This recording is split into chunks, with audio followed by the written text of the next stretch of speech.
دوپہر سے پہلے پہلے وہ بادشاہ رنچن اپنے دربار کے تمام لوگوں کے ساتھ اسلام میں داخل ہو گیا اور کلمہ شہادت پڑھ لیا، اور جب ظہر کی اذان کا وقت آ گیا تو اسی محل کے اندر اذان پڑھی گئی۔ عبد الرحمن بلبل رحمہ اللہ تعالیٰ نے جب بادشاہ کو مسلمان بنایا تو بادشاہ نے کہا اب کیا کرنا ہے کہ باقی لوگوں کو اسلام کی دعوت دینی ہے۔ انہوں نے کہا پیر صاحب پیر صاحب میں آپ کو تھوڑے گلی گلی پھرنے دوں گا، آپ یہاں تشریف رکھیں، میں سارے کشمیریوں کو پکڑ کر لاؤں گا اور لوگ کلمہ پڑھیں گے تو ٹھیک، ورنہ میں چھوڑوں گا نہیں۔ تو بادشاہ نے کہا یہ اسلام نہیں ہے، اسلام جبر سے قبول کرنے کا نام نہیں ہے، اسلام تو دل کے رضامندی سے قبول کرنے کا نام ہے۔ لوگ آئیں گے، ان کے سامنے اسلام کی دعوت پیش کریں گے، جو رضامندی سے اسلام قبول کرے گا وہ مسلمان ہوگا۔ جبر کر کے تم پر جب جبر کسی نے نہیں کیا تو تم کو بھی حق نہیں کسی اور پر جبر کرنے کا۔ اور اسی خاندان کے زمانے میں حضرت شاہ ہمنا رحمہ اللہ تعالیٰ تشریف لائے، اور پھر ان کے آنے سے کشمیریوں نے دھڑا دھڑ اسلام قبول کیا، اور بالکل تھوک انداز میں پورا گاؤں آ کر کے مسلمان ہو جاتا تھا، پورا علاقہ آ کر کے مسلمان ہو جاتا تھا۔ مگر شاہ ہمنا رحمہ اللہ تعالیٰ کی دور اندیشی اور عقل مندی یہ تھی کہ وہ سوچنے لگے جب لوگ مسلمان بنیں گے تو ہو سکتا ہے اس کو اپنا گھر چھوڑنا پڑے، ہو سکتا ہے کسی مسلمان گھر کو اپنے گاؤں سے بھاگنا پڑے، تو ان کو شیلٹر ملنا چاہیے۔ عبد الرحمن بلبل نے کہا یا اللہ، میں اسی نبی کے خاندان کا ہوں، میں بھی اس کفرستان کے ملک میں آیا، اسلام لے کر کے آیا، یہاں کچھ لوگوں نے اسلام قبول کیا، آگے یہ اسلام پھیل جانا چاہیے، میری قبر بھی یہی بننی چاہیے۔ ہم جس خطے میں رہتے ہیں جس کو بر صغیر کہتے ہیں، اس بر صغیر میں ایک طرف سے بہت بڑا ملک ہے بنگلہ دیش اور ہندوستان، ایک طرف بہت بڑا ملک ہے پاکستان، اس کے بیچ میں ہم ہیں۔ اس پورے خطے کا نام بر صغیر ہے۔ اس بر صغیر میں ہندوستان کے تمام علاقوں میں بھی اسلام پہنچ چکا تھا، اور پاکستان کے تمام علاقوں میں اسلام پہنچ چکا تھا، کشمیر محروم تھا۔ یہاں اولاً تو کوئی اسلام لے کر آنے کو تیار نہیں تھا، اور اگر کوئی آنا بھی چاہتا تھا تو یہاں کا موسم، یہاں کا رہن سہن نہ ہندوستان والوں کے ساتھ ملتا ہے نہ پاکستان والوں کے ساتھ ملتا ہے۔ یہاں کے لوگوں کی شکلیں الگ ہیں، یہاں کے لوگوں کا رہن سہن بھی الگ ہے، یہاں کے لوگوں کا مزاج بھی الگ ہے، یہاں کے لوگوں کا کھانا پینا بھی الگ ہے۔ وہاں کے لوگ کہتے ہیں دال روٹی کھانی، وہاں کے لوگ کہتے ہیں گوشت روٹی کھانی، کیسے چون ہاک بات، ان کا کھانے کا سسٹم الگ۔ اس لیے یہ ہر چیز میں بالکل الگ ہیں، ان کا جغرافیہ بھی الگ ہے، ان کی ہسٹری بھی الگ ہے، ان کی شکلیں بھی الگ ہیں، ان کا مزاج بھی الگ ہے، ان کا رہن سہن بھی الگ ہے، ان کی عادتیں اور اطوار بھی الگ ہیں۔ اور اس صورتحال کے اندر یہاں اسلام لے کر کوئی آنے کو تیار بھی نہیں تھا، اور اگر کوئی آتا تھا تو کبھی یہاں کی موسم کی مشکلات کی وجہ سے واپس چلا جاتا تھا، اور کبھی لینگویج کے گیپ کی وجہ سے یہاں بات پہنچ نہیں پاتی تھی، اور اس لیے صدیوں تک اسلام کی دولت یہاں نہیں آ سکی۔ کئی سو سال ہو چکے تھے پورے ہندوستان میں اسلام کا سورج، اسلام کا نور پھیلا ہوا تھا، مگر کشمیر محروم تھا، اور کئی سو سال ہو چکے تھے پاکستان کے تمام علاقوں میں اسلام اپنی پوری تابانی کے ساتھ تھا، کشمیر اسے محروم تھا۔ یہاں وہی کفر تھا، یہ شرک تھا، ظلم تھا، خرابیاں تھی، اور ایسی خرابیاں تھی کہ خرابیوں کے طوفان میں اللہ کی طرف سے یہاں عذاب بھی بہت آئے ہیں۔ ان عذابوں میں سے ایک بڑا خطرناک عذاب رہا ہے کہ یہ جو جھیل ولر ہے، جس کو کہتے ہیں کشمیر کی بر صغیر کی سب سے بڑی جھیل، ایشیا کی سب سے بڑی جھیل، جھیل ولر ہے۔ یہ جھیل نہیں، اصل میں شہر تھا، اور چونکہ بہت زیادہ گناہ گاریاں وہاں ہوتی تھی اور کھلم کھلا ہوتی تھی، تو اس لیے اللہ کی طرف سے سزا آئی، عذاب آیا۔ ایک زلزلے میں زمین پھٹی، نیچے سے پانی آیا، اور اس پانی میں وہ شہر ڈبو دیا گیا، اور وہ شہر جو ہے وہ نیست و نابود ہو گیا۔ شہر کا نام تھا سندھ مت نگر، اس کا نام و نشان بھی ختم ہو گیا، اور پھر وہاں نیچے سے پانی نکل آیا، اس پانی ہی کا نام اب جھیل ولر ہے۔ اس کا تذکرہ کشمیر کے سب سے بڑے مورخ جس کا نام تھا مورخ غلام حسن، اس نے تاریخ لکھی ہے، تاریخ حسن، اس میں موجود ہے۔ سندھ مت نگر کا شہر عیاشیوں کا، ظلم کا، نافرمانیوں کا اڈا تھا۔ اللہ کی طرف سے اس پر عذاب آیا، اور وہ شہر انسانوں کے سمیت، عمارتوں کے سمیت ختم کر دیا گیا، اس کا نام و نشانی ختم ہو گیا۔ آج بھی جیل ولر کے اندر سے اس زمانے کے برتن، اس زمانے کی چیزیں نکل آتی ہیں، مثلا مٹی کے برتن، تانبے کے برتن، اور دوسری کیا کیا چیزیں نکل آتی ہیں۔ اور میں نے بھی کئی کشتی چلانے والوں سے سنا، کیونکہ وہ بانڈی پور کے قریب میں ہی ہیں، انہوں نے سنا جی ہاں ہم کبھی کبھی گزرتے ہیں تو پانی کے اندر کچھ نظر آتا ہے، مگر ڈر لگتا ہے نیچے جاتے ہوئے۔ بہرحال یہ کشمیر جو ہے وہ کفرستان کا اڈا تھا، اور یہاں اسلام نہیں پہنچ پاتا تھا، اس لیے کہ کوئی آنے کو تیار ہی نہیں تھا۔ سب سے پہلا انسان جو یہاں اسلام کی دعوت لے کر کے آ گیا ان کا نام نامی تھا عبد الرحمن، اور کہیں اس کا نام آتا ہے شرف الدین، اور وہ سید خاندان کے تھے، پورا نام ہے سید شرف الدین عبد الرحمن بلبل، اور یہ چائنا سے آئے تھے۔ دنیا میں ترکستان دو ہیں، ایک ترکستان تو وہ ہے جس کو آج ٹرکی کہتے ہیں، جہاں کا ایک پرانا شہر تھا جس کو کہتے تھے قسطنطنیہ، اور بعد میں وہ قسطنطنیہ بدل کر کے استنبول بن گیا، اور یہ استنبول اصل میں ہے اسلام آباد۔ یہ استنبول بمعنی اسلام بول، تو اسلام آباد کا جو ترجمہ ہے وہی ترجمہ ہے اسلام بول کا، اور یہ اسلام بول استعمال ہوتے ہوتے استنبول بن گیا۔ استنبول کا شہر آج بھی ہے، آج اسے انقرہ کہتے ہیں۔ تو کبھی وہ قسطنطنیہ تھا کیونکہ قسطنطین نام کے بادشاہ نے اس کو بسایا تھا۔ بعد میں حضرت ابو ایوب انصاری رضی اللہ تعالیٰ عنہ کے زمانے میں جب وہ اسلام لے کر کے وہاں داخل ہوئے تو بعد میں اس قسطنطنیہ شہر کو جب وہ اسلام میں داخل ہو گیا اور پھر 800 سال تک وہاں اسلامی حکومت چلی ہے، تو اس قسطنطنیہ شہر کا نام استنبول رکھا گیا، آج اس کو انقرہ کہتے ہیں، استنبول بھی کہتے ہیں۔ دوسرا ترکستان ہے چائنا کے اندر۔ یہ عبد الرحمن بلبل رحمہ اللہ تعالیٰ سادات میں کے فرد تھے، اور یہ چائنا میں رہتے تھے۔ اس زمانے میں چائنا نہیں تھا، اس کو کہتے تھے مشرقی ترکستان، وہاں سے یہ عبد الرحمن بلبل سفر کر کے آئے ہیں۔ یہ نہیں معلوم ہے کہ ان کو کوئی بشارت دی گئی، یہ نہیں معلوم ہے ان کو کوئی حکم دیا گیا، کیا بات ہوئی ہے، بہرحال وہ وہاں سے چل کر کے آئے ہیں اور یہاں کشمیر میں داخل ہوئے اس ارادے سے کہ میں یہاں اسلام کی دعوت کا کام کروں گا اور یہاں کے لوگوں کو اسلام کی دعوت دوں گا۔ مگر بہت سوچنے کے بعد، بہت غور کرنے کے بعد انہوں نے یہ طے کیا کہ میں سب سے پہلے یہاں کے بادشاہ کو اسلام کی دعوت دوں گا، بجائے اس کے کہ میں عوام سے ملوں، سب سے پہلے مجھے بادشاہ کو اسلام کی دعوت دینی چاہیے۔ چنانچہ عبد الرحمن بلبل رحمہ اللہ تعالیٰ بڑی دعاؤں کے بعد مشکلات کا سفر برداشت کر کے پہنچے ہیں یہاں دریا جہلم کے کنارے تک، اور معلوم کیا کہ یہ بادشاہ کہاں رہتا ہے۔ پتہ چلا کہ فلاں جگہ پر اس کا محل ہے، بادشاہ کا نام تھا رنچن، پورا نام اس کا تھا رگیال بود رنچن، یہ بدھ مذہب کا تھا۔ یہ اس زمانے کشمیری سارے کے سارے تھے ہندو، مگر بادشاہ ان کا تھا بودھ۔ یہ بودھ کیسے یہاں بادشاہ بن گیا تھا اس کی تاریخ کا بھی ہمیں نہ ضرورت ہے نہ اس کا موقع ہے۔ بہرحال یہاں کا چھوٹا سا بادشاہ تھا رنچن، اور یہاں کا جو اصلی بادشاہ تھا، جو اس سے پہلے اصلی تھا جہاں کا بادشاہ، وہ جان بچانے کے لیے فرار ہو کر کشتواڑ چلا گیا تھا، تو کشتواڑ میں جان بچائے ہوئے تھا۔ یہ بار بار یہاں کشمیر سے لوگ اپنی جان بچانے کے لیے کشتواڑ جاتے رہے ہیں، تو وہ بادشاہ جو یہاں کا اصلی ہندو بادشاہ تھا وہ بھی اپنی جان بچانے کے لیے کشتواڑ گیا ہوا تھا، اور یہاں دوسرا بادشاہ تھا اس وقت، اس کا نام تھا رنچن۔ تو عبد الرحمن بلبل رحمہ اللہ تعالیٰ نے ارادہ کیا کہ میں اس رنچن سے ملاقات کر کے اس کو اسلام کی دعوت دوں گا۔ چنانچہ وہ چلتے چلتے شام کو پہنچے دریا جہلم کے کنارے۔ ان کا نہ کوئی جاننے والا تھا، نہ ان کے لیے کوئی ٹھکانہ تھا، نہ کوئی ہوٹل تھا، نہ کوئی سرائی تھی، اس لیے دریا کے کنارے پر ایک چٹان کے اوپر وہ بیٹھے، رات اسی پر گزاری۔ تہجد کے وقت بہت دعائیں کی، اس ٹھنڈی چٹان پر اس نے نہ جانے اس رات میں کتنے آنسو بہائے ہوں گے، کیونکہ ارادہ اس کا یہ تھا کہ مجھے کل صبح بادشاہ کو اسلام کی دعوت دینی ہے، اور فیصلے اللہ کی طرف سے ہوتے ہیں۔ وہ سوچتے تھے ادھر بھی پورے ملک میں اسلام کئی سو سال سے ہے، ادھر بھی پورے ملک میں اسلام کئی سو سال سے ہے، یہ بیچ میں کشمیریوں کا خطہ محروم ہے اور آج تک یہاں اسلام کی دعوت یا تو پہنچی نہیں یا کوئی لوگوں نے قبول نہیں کی ہے۔ اب میں صبح یہ بہت بڑا قدم اٹھانے والا ہوں، مجھے نہیں معلوم ہے کہ بادشاہ مجھے مہمان خانے میں رکھے گا کہ جیل خانے میں ڈالے گا، مجھے احترام کرے گا کہ قتل کرا دے گا، کچھ نہیں معلوم ہے کیا ہونے والا ہے۔ اس لیے رات بھر وہ دعائیں کرتے رہے۔ ان دعاؤں میں کیا کیا اس نے اللہ سے مانگا ہوگا اور کتنے آنسو بہائے ہوں گے اس چٹان کے اوپر۔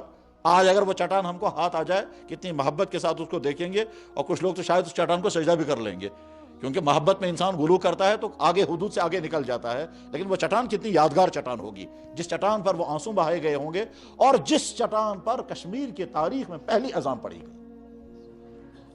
بہرحال فجر کی اذان نماز کا وقت ہو گیا، اس نے کہا میں اذان پڑھتا ہوں، اس ملک میں پہلی اذان، ہو سکتا ہے اس سے پہلے کسی نے پڑھی ہوگی لیکن تاریخ میں اس کا تذکرہ نہیں ہے۔ اس سے پہلے مسلمان یہاں آئے ہیں سیاح بن کر، تاجر بن کر، چیزیں بیچنے کے لیے، لیکن دائی بن کر کے اسلام پہنچانے کی نیت سے کوئی نہیں آیا، اور آیا ہوگا تو اس کی تاریخ کا کہیں تذکرہ نہیں آتا ہے۔ میں نے بعض دفعہ بہت کوشش کی یہ معلوم کرنے کی سب سے پہلے کون سا مسلمان یہاں آیا ہے، تو بڑی مشکل سے سراغ لگا کہ کوئی حامیم بن اسحاق شام سے آیا ہے، وہ کشمیر میں داخل ہوا ہے، آگے وہ کہاں چلا گیا وہ نہیں معلوم۔ اس نے یہاں اسلام کی دعوت کا کام کیا یا نہیں، اور زندہ واپس چلا گیا، یہیں کہیں وفات ہو گئی، واللہ عالم، اس کا سراغ اتنا ملتا ہے۔ اور اس کے ساتھ ساتھ ایک اور شخص تھا، اس کا نام تھا شمس الدین. وہ یہاں کشمیر میں بزنس کرنے کے لیے آتا تھا. وہ یا تو ادھر منگولیا کا سائیڈ کا تھا یا چترال سائیڈ کا تھا. بہرحال شمس الدین یہاں آتا رہا ہے اور وہ یہاں کے لوگوں کی زبان بھی تھوڑی تھوڑی بولتا تھا اپنی بزنس پرپس کی بنیاد پر. ایسے مان لیجیے جیسے یہاں بہت سارے یہ جو ہاؤس بوٹوں میں کام کرنے والے ہیں وہ بعض دفعہ 5 6 زبانیں بولتے ہیں اور ان پڑھ انسان ہے. ہاؤس بوٹ میں کام کرنے والا انسان ہاؤس بوٹ میں کام کرتا ہے، وہ انگریزی بھی بولتا ہے، وہ فرینچ بولتا ہے، وہ جرمنی بولتا ہے، مختلف لوگوں کی زبانیں بولتا ہے.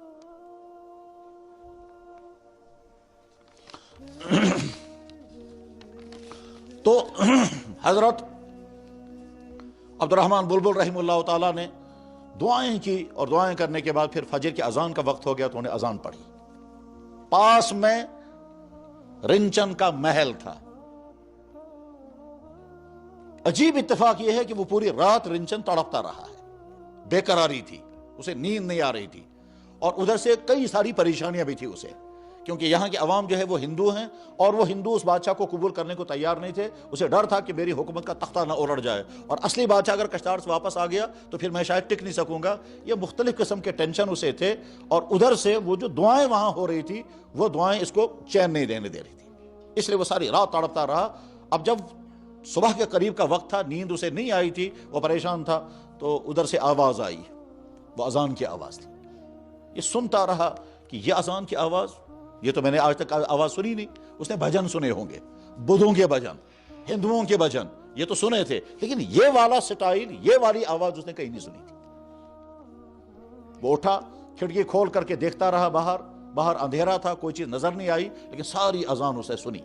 اور اس کے بعد ذرا سی جب روشنی آئی تو نوکر کو بلایا یا چپراسی کو بلایا، کہا دیکھو نیچے کوئی آدمی ہے وہاں، اس کو بلا کر کے لاؤ، اسے پوچھو. اور اب روشنی آ گئی تھی تو حضرت عبد الرحمن بلبل رحمہ اللہ تعالیٰ کو اس نے دیکھا کہ وہ نماز ادا کر رہے ہیں. حنفی اصول کے مطابق فجر کی نماز اس وقت پڑھنی چاہیے جب روشنی آ چکی ہو.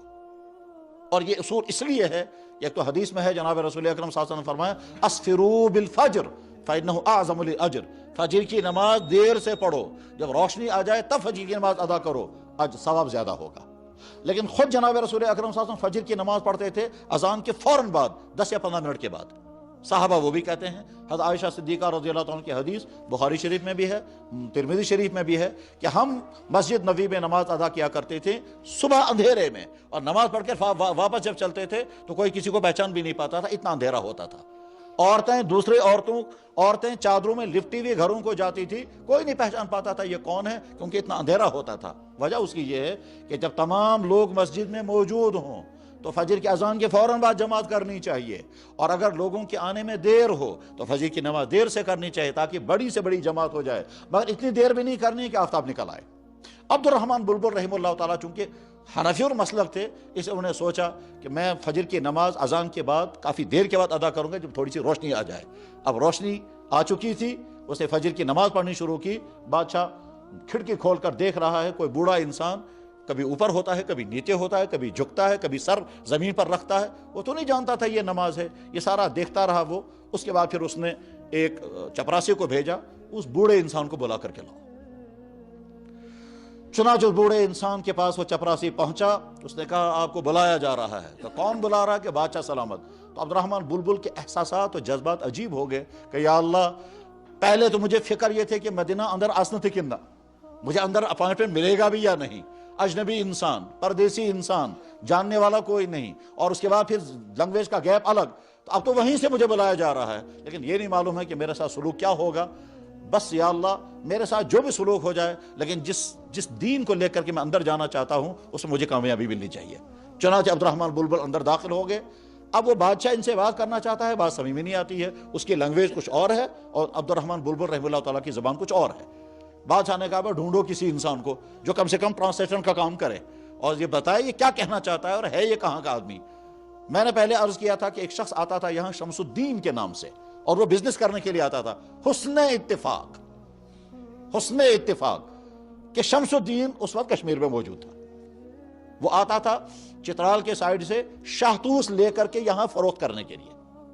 اور وہ واپس جاتا تھا، اسے یہاں کی زبان بھی جانتا تھا۔ یہ عجیب حسن اتفاق ہے، یہ حسن اتفاق بہت اہمیت کے ساتھ میں بول رہا ہوں، اور یہ حسن اتفاق اس لیے میں عرض کر رہا ہوں کہ جب جناب رسول اکرم صلی اللہ علیہ وسلم کا خط اس زمانے کے سب سے بڑے بادشاہ ہیراکل کے نام پر پہنچا ہے، ملک شام، روم کا سب سے بڑا بادشاہ ہیراکل روم میں اس وقت نہیں تھا، یہ ملک شام میں تھا، بیت المقدس میں، اور یہ عبادت کرنے کے لیے وہاں گیا تھا، اور عبادت کرنے کے خاص مقصد تھا اس کا، اس کی ایک لمبی ڈیٹیل ہے، اس کو میں چھوڑ دیتا ہوں۔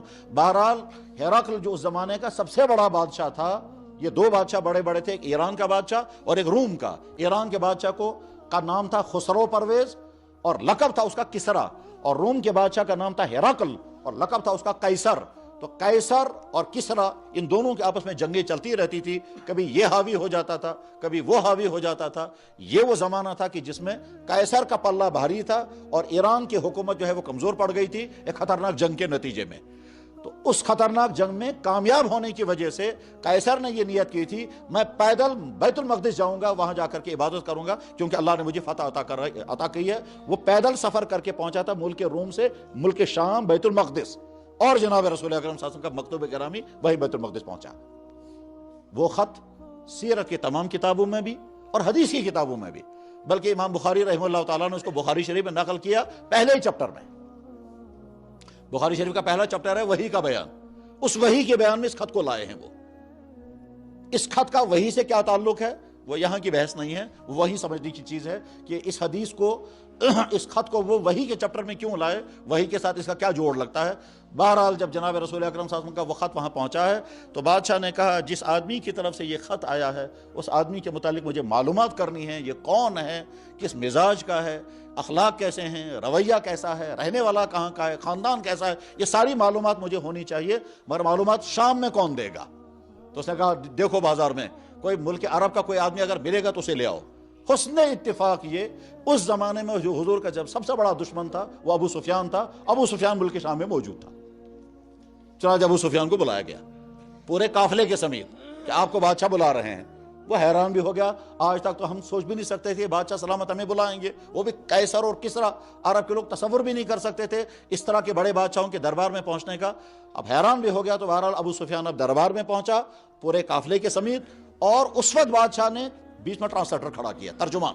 اس نے کہا اس سے کہو میرے پاس ایک خط آیا ہے، اس خط کے بارے میں تم سے مجھے معلومات کرنی ہے، صحیح صحیح جواب دینا۔ اور ساتھ میں پیچھے والے لوگوں سے کہا یہ پیچھے جو کھڑے ہیں اس کے ساتھی، ان سے کہو میں ان سے سوال کروں گا، اگر جواب صحیح دیا تو بہت اچھا، اگر جواب اس نے غلط دیا تو تم ہاتھ اٹھا کر کہنا جواب غلط دے رہا ہے۔ ابو سفیان کہتے ہیں میں تھوڑا پریشان بھی ہو گیا کہ میرے لوگوں کو پیچھے سے میرے ساتھ کھڑا کر دیا ہے، میں غلط جواب دے بھی نہیں سکتا۔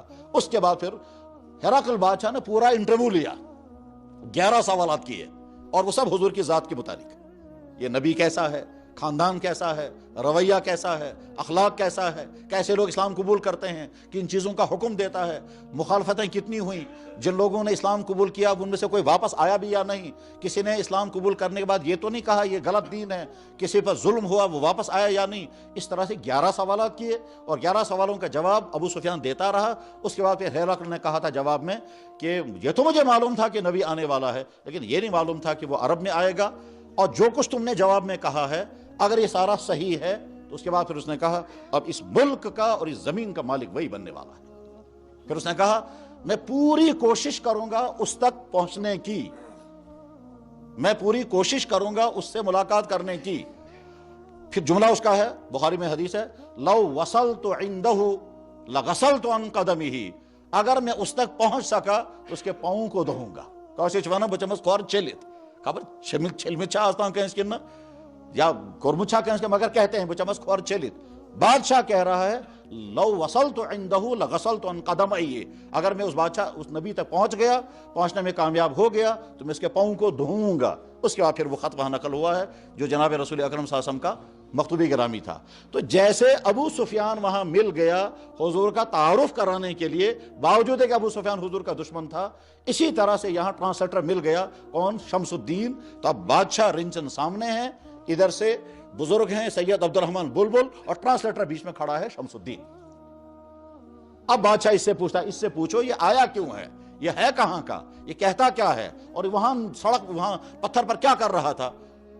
سید شرف الدین عبد الرحمن بلبل نے شمس الدین کو کہا تم بھی مسلمان، تمہیں تو معلوم ہے اسلام کیا ہے، اب میں تم کو جو بتاتا ہوں وہ بادشاہ کو سناتے رہو۔ بہرحال یہ گفتگو چل رہی ہے، دوپہر سے پہلے وہ بادشاہ رنچن اپنے دربار کے تمام لوگوں کے ساتھ اسلام میں داخل ہو گیا اور کلمہ شہادت پڑھ لیا، اور جب ظہر کی اذان کا وقت آ گیا تو اسی محل کے اندر اذان پڑھی گئی۔ یہ تاریخ عجیب واقعہ ہے، براہ راست اسلام کو دعوت بادشاہ کو دی جا رہی ہے۔ اس کے بعد بادشاہ نے حکومت کے اونچے عہدوں کے جتنے لوگ تھے سب کو جمع کیا، ان کو بھی اسلام سناؤ۔ بہرحال عبد الرحمن بلبل رحمہ اللہ تعالیٰ نے اسلام کی تعلیمات ان کے سامنے پیش کی، اللہ کی ذات کا تعارف، جناب رسول اکرم صلی اللہ علیہ وسلم کا تعارف، اس کائنات کی حقیقت، موت کے بعد کی زندگی، یہ تمام چیزیں جو اسلام کی بنیادی چیزیں ہیں، یہ تمام چیزیں بیان کی تو دھڑا دھڑ لوگ اسلام میں داخل ہو گئے اور کئی ہزار افراد مسلمان ہو گئے، اور بادشاہ کا نام صدر الدین رکھا گیا۔ پہلے اس کا نام تھا رنچن اور اب وہ صدر الدین ہے، دین کا صدر، یا یوں کہیے دین قبول کرنے والوں میں سب سے آگے پہلا شخص۔ اللہ کے فیصلے یہی ہوئے۔ کیا عبد الرحمن بلبل رحمہ اللہ تعالیٰ نے سوچا میں جناب رسول اکرم صلی اللہ علیہ وسلم کے خاندان کا انسان ہوں، کیونکہ وہ سید تھے۔ اللہ کے نبی کی سنت یہ ہے کہ جب حضور مکہ چھوڑ کر مدینہ تشریف لے گئے پھر مکہ واپس نہیں آئے، اور اگر آئے بھی تو عمرہ کیا اور واپس چلے گئے، حج کیا تو واپس چلے گئے، مکہ فتح ہوا تب بھی واپس چلے گئے۔ تو مدینے کو آپ نے ہمیشہ کے لیے اپنی زمین بنا لیا، اور اس مدینہ طیبہ میں ہی آپ دنیا سے رخصت ہو گئے، اور وہیں آپ کا روضہ مبارک بنا۔ عبد الرحمن بلبل نے کہا یا اللہ، میں اسی نبی کے خاندان کا ہوں، میں بھی اس کفرستان کے ملک میں آیا، اسلام لے کر کے آیا، یہاں کچھ لوگوں نے اسلام قبول کیا، آگے یہ اسلام پھیل جانا چاہیے، میری قبر بھی یہی بننی چاہیے۔ چنانچہ عبد الرحمن بلبل رحمہ اللہ تعالیٰ کچھ ہی عرصے کے بعد ان کی وفات ہو گئی، اور سب لوگ جانتے ہیں بلبل لنگر، وہاں ان کی قبر موجود ہے۔ یہ بلبل لنگر اصل میں تھا بلبل لنگر۔ عبد الرحمن بلبل رحمہ اللہ تعالیٰ نے جب بادشاہ کو مسلمان بنایا تو بادشاہ نے کہا اب کیا کرنا ہے کہ باقی لوگوں کو اسلام کی دعوت دینی ہے۔ انہوں نے کہا پیر صاحب پیر صاحب میں آپ کو تھوڑے گلی گلی پھرنے دوں گا، آپ یہاں تشریف رکھیں، میں سارے کشمیریوں کو پکڑ کر لاؤں گا اور لوگ کلمہ پڑھیں گے تو ٹھیک، ورنہ میں چھوڑوں گا نہیں۔ تو بادشاہ نے کہا یہ اسلام نہیں ہے، اسلام جبر سے قبول کرنے کا نام نہیں ہے، اسلام تو دل کے رضامندی سے قبول کرنے کا نام ہے۔ لوگ آئیں گے، ان کے سامنے اسلام کی دعوت پیش کریں گے، جو رضامندی سے اسلام قبول کرے گا وہ مسلمان ہوگا۔ جبر کر کے تم پر جب جبر کسی نے نہیں کیا تو تم کو بھی حق نہیں کسی اور پر جبر کرنے کا۔ اب علاقوں سے لوگوں کو جمع کر کے لایا جاتا تھا، لیکن جب یہاں پہنچیں گے تو رہیں گے کہاں، یہاں پہنچیں گے تو کھائیں گے کہاں، ٹرانسپورٹ کا زمانہ تو نہیں تھا۔ اس لیے عبد الرحمن بلبل نے ان سے کہا کہ تم ایک لنگر کا انتظام کرو، جو لوگ یہاں آئیں گے وہ رات کو قیام کریں گے، وہاں کھانے پینے کا انتظام ہوگا، پھر ان میں سے جو مسلمان بنیں گے تو ٹھیک، اور جو اسلام قبول نہیں کرنا چاہے گا ہم کسی پر جبر نہیں کریں گے۔ تو وہ جو لنگر تھا اسی کو کہتے تھے حضرت دیکھو تونسی ناوت پر لنگر، تو تھا اس نام تھا بلبل لنگر اور بلبل لنکر، تو وہ بدلتے بعد میں بلبل لنکر بنا۔ اس کے بعد پھر صدر الدین کی بھی وفات ہو گئی، وہ بھی وہیں دفن ہے، اور عبد الرحمن بلبل کی بھی وفات ہو گئی، وہ بھی وہیں دفن ہے، ایک ہی جگہ تھوڑے سے فاصلے پر۔ یہ دونوں کشمیر کی تاریخ کے دو ابتدائی ہیرے اسی ایک جگہ پر دفن ہو گئے۔ اس کے بعد پھر یہاں واپس مشکلات کا دور آ گیا، اور پھر کفر کا زمانہ آ گیا، پھر کفر کی حکومت آ گئی چند سال تک۔ اس کے بعد وہ جو بیچ میں شمس الدین تھا وہ یہیں رہا۔ صدر الدین نے اسلام قبول کرنے کے بعد اس شمس الدین سے کہا ونقود کسل سے واپس، اب تمہیں کہیں نہیں جانا ہے، تم یہیں رہو اور میری مدد کرو، اور حکومت چلانے میں، اسلام پھیلانے میں، دین کے مطابق نظام چلانے میں تم میری مدد کرو۔ مگر چونکہ عبد الرحمن بلبل رحمہ اللہ تعالیٰ کی وفات ہو گئی تھی، اس لیے اسلام کون سکھائے گا ان کو؟ مسلمان تو بن گئے یہ، لیکن اسلام سکھانے والا کوئی نہیں، نہ نماز، نہ روزہ، نہ زکوٰۃ، نہ نکاح، نہ طلاق، یہ ساری چیزیں کون سکھاتا ان کو؟ اس لیے کیا سے مسلمان، مگر اسلام کی کوئی چیز نہ ان کے گھروں میں ہے، نہ نماز ہے، نہ عبادت ہے۔ اتنی زیادہ ناواقفیت تھی کہ مسلمان بادشاہ نے آگے چل کر کے دو سگی بہنوں کو اپنے نکاح میں رکھا تھا، کوئی بتانے والا ہی نہیں تھا کہ یہ حرام ہے۔ یہ جو شمس الدین تھا اس نے کچھ زمانہ دیکھ لیا، زمانہ دیکھنے کے بعد اس نے کیا کیا، کوشش کرنے کے بعد حکومت اپنے کنٹرول میں لے لی، اور یہ حکمران بن گیا یہاں کا۔ اور جب وہ حکومت کشمیر اس کے ہاتھ میں آ گئی تو اس نے اپنا نام رکھا سلطان شمس الدین سلطان کشمیر شاہ میر۔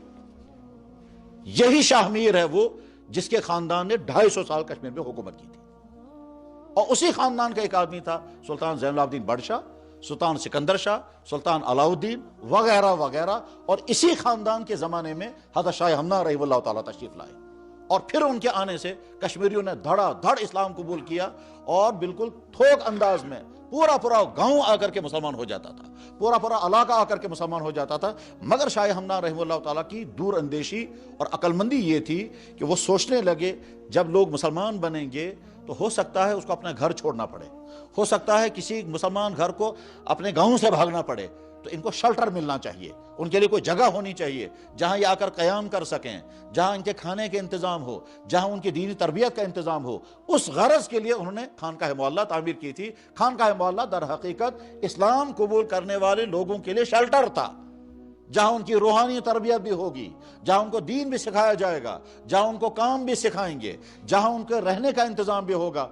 یہ تھا وہ خانقاہ، اور یہ ایک ہی جگہ نہیں، جہاں جہاں شاہ ہمدان رحمہ اللہ تعالیٰ گئے وہاں یہ اسلامک سینٹر انہوں نے قائم کیا۔ اس اسلامک سینٹر کو اس زمانے میں خانقاہ کا نام دیا گیا، ورنہ اصل میں وہ اسلامک سینٹر تھا، جیسے آج یورپ میں جہاں مسلمان مضبوط ہو جاتے ہیں وہ کیا کرتے ہیں، اسلامک سینٹر بنائیں گے، وہی نماز ہوگی، وہیں کھانے پینے کا انتظام بھی ہوگا، وہیں ان کے وہاں پروگرام بھی چلتے ہیں، وہیں ان کی تقریریں ہوتی ہیں، وہیں ان کے بچوں کو دین کی تعلیم پڑھے، نام رکھتے ہیں اسلامک سینٹر۔ یورپ کے بہت سارے شہروں میں یہ اسلامک سینٹر چلائے جاتے ہیں، اور اس کے سوالات بھی آتے ہیں کہ اسلامک سینٹر میں ہم کیا کیا چیزیں رکھ سکتے ہیں۔ اسی میں عورتوں کا پورشن الگ ہوگا، مردوں کا الگ ہوگا، بچوں کی تعلیم الگ ہوگی، تبلیغ والے الگ ٹھہرنے کا انتظام کرتے ہیں، تو نام ہوتا ہے اس کا اسلامک سینٹر۔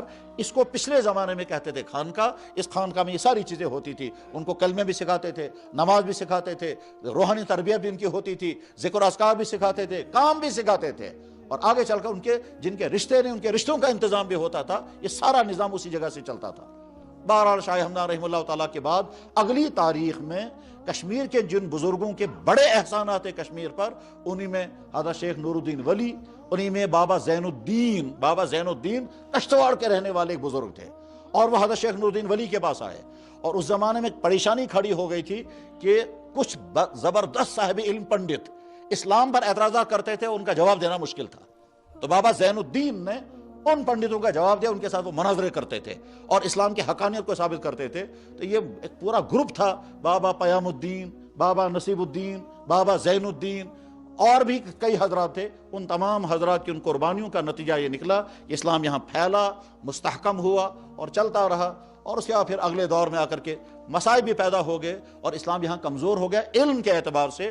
یہ وہ زمانہ تھا کہ جب یہاں شیعوں کی ظالمانہ دور آیا، اس کے بعد پھر مغلوں کا دور آ گیا، جنہوں نے یہاں صرف گارڈن تو بنائے لیکن یہاں دین کا کوئی کام نہیں کیا۔ اس کے بعد پھر افغانیوں کا زمانہ آ گیا، انہوں نے یہاں ظلم بہت عجیب کیے، مگر دین کا کوئی کام ان سے نہیں ہو سکا۔ وہ دین کا کیا کام وہ کرتے، وہ تو کبھی کسی ہندو پکڑ کر کہتے تھے او بٹا کلمہ پارکھا کہنا، اب بیچارہ وہ کہتا تھا جناب بالکل ٹھیک ہے، آپ مجھے بتائیں کیا کرنا ہے، کہا جلدی کلمہ پڑھو۔ اب اس کو پکڑ کر کے رکھا، کلمہ پڑھے گا یا نہیں، وہ کہتا جناب میں پڑھوں گا، پڑھاؤ۔ تو دوسرے سے کہتا تم پڑھاؤ کلمہ، مجھے تو یاد نہیں ہے۔ اس کے بعد پھر سکھوں کا دور آیا، اس میں تو اتنے مظالم ہوئے ہیں کہ جس کو سن کر کے رونگٹے کھڑے ہوتے ہیں۔ جب سکھوں کو پتا چلتا تھا فلاں مسجد میں لوگ نماز پڑھتے ہیں، سکھوں کے ریجمنٹ باہر آ جاتی تھی اور سب سے پہلے امام کو باہر نکال کر سب کے سامنے اس کی کھال نکالتے تھے۔ ایسا بھی ہوا کہ سب کے سامنے اس کو چھروں سے ذبح کیا گیا تاکہ یہاں نمازیں نہ ہوں۔ جامع مسجد میں گھوڑے باندھے گئے، خانقاہ معلیٰ مکفل کر دی گئی، تمام مسجدیں یا تو مسمار کر دی گئی اور یا پھر ان کو تالے لگا دیے گئے۔ تو سکھوں کا ظالمانہ دور، اس کے بعد پھر ڈوگروں کا دور۔ اس پورے دور کے اندر مسلمان تو یہاں قائم باقی رہے، مگر اسلام کی نہ تعلیم ہوتی تھی، نہ مدارس تھے، نہ علماء رہے، اور علماء جو تھے وہ یا تو یہاں سے رخصت ہو کے چلے گئے یا وفات پا گئے۔ تو اس طرح سے اسلام آگے باقی تو رہا نام کی حد تک۔ اس زمانے میں جو ہمارے یہ امام صاحبان تھے یا ہمارے جو پیر صاحبان تھے، ان کی اتنی مہربانی ہے، ایک تو انہیں نمازیں قائم رکھی، جنازے پڑھتے تھے، نکاح پڑھتے تھے اور ختم شریف پڑھتے تھے۔ یہ چار کام وہ کرتے رہے، بس اتنا ہی اسلام آگے چلتا رہا۔ اگر کسی کو دین پڑھنا ہوتا تھا تو کشمیر سے باہر جانا پڑتا تھا، یہاں دین کا کوئی ادارہ بھی نہیں تھا۔ شاہ میری دور میں بہت بڑے بڑے مدرسے یہاں قائم ہوئے۔ کہتے ہیں ایک مدرسہ تھا یہاں، مدرسہ عروۃ الوثقیٰ، وہ عروۃ الوثقیٰ جہاں مدرسہ تھا اس محلے کا نام رکھا گیا تھا عروۃ الوثقیٰ۔ آگے چل کر کے اس کو کہتے تھے آروٹ، وہ آج بھی کہیں آروٹ ہے، کہیں کتاب تو میں نے یہیں پڑھا ہے، آپ لوگوں کو پتا ہوگا یہ آروٹ کا جائج۔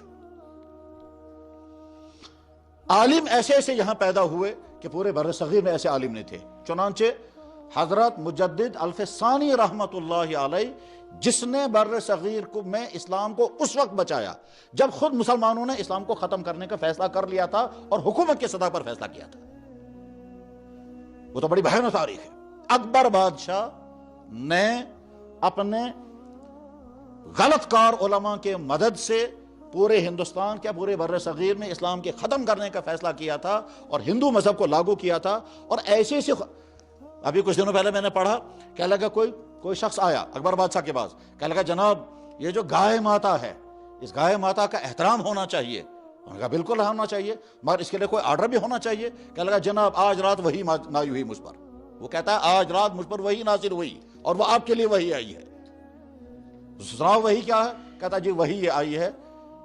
وہی کے الفاظ یہ سنائے اس نے، یا ایھا البشر لا تذبح البقر وان تذبح البقر تدخل فی السقر۔ اے انسان گائے کو ذبح مت کرنا، اگر تو نے گائے ذبح کی تو تو جہنم میں چلا جائے گا۔ یہ خرافات۔ اکبر بادشاہ نے کہا بہت اچھا، آج کے بعد خنزیر حلال ہے، گائے کھانا حرام۔ آج کے بعد پوجا پاٹ کے لیے سورج کی پوجا پاٹ کرنی ہے، سوریہ نمسکار، ٹھیک، اور نمازیں بین کر دی گئی۔ آج کے بعد غرض یہ کہ سارے دین کو ختم کر دیا تھا، بدل دیا تھا۔ مجدد الفسانی رحمت اللہ علیہ نے اس کا مقابلہ کیا ہے، اور آج اگر بر صغیر میں اسلام موجود ہے تو جن مشکل حالات سے نکل کر کے آیا اس میں ایک مرحلہ وہی تھا، بلکہ بر صغیر میں اسلام داخل ہونے کے بعد سب سے مشکل مرحلہ وہی تھا کہ جب اسلام ختم ہو رہا تھا اس وقت مجدد الفسانی رحمت اللہ علیہ نے اس اسلام کو بچایا۔ کس طرح سے بچایا اس کی بڑی لمبی تاریخ ہے۔ یہ مجدد الفسانی شاگرد تھے دو کشمیری عالموں کے، ایک کشمیری استاد کا نام تھا کمال الدین، شیخ کمال الدین، اور دوسرے استاد کا نام تھا شیخ یعقوب صرفی۔ مجدد الفسانی رحمت اللہ علیہ نے عربی گرامر، منطق، فلسفہ، اصول فقہ، یہ سارے علم پڑھے ہیں شیخ کمال الدین سے، اور قرآن، تفسیر، حدیث اور فقہ یہ پڑھے تھے شیخ یعقوب صرفی سے، دونوں کشمیری استاد تھے۔ وہ ایسے علماء یہاں پیدا ہوئے ہیں۔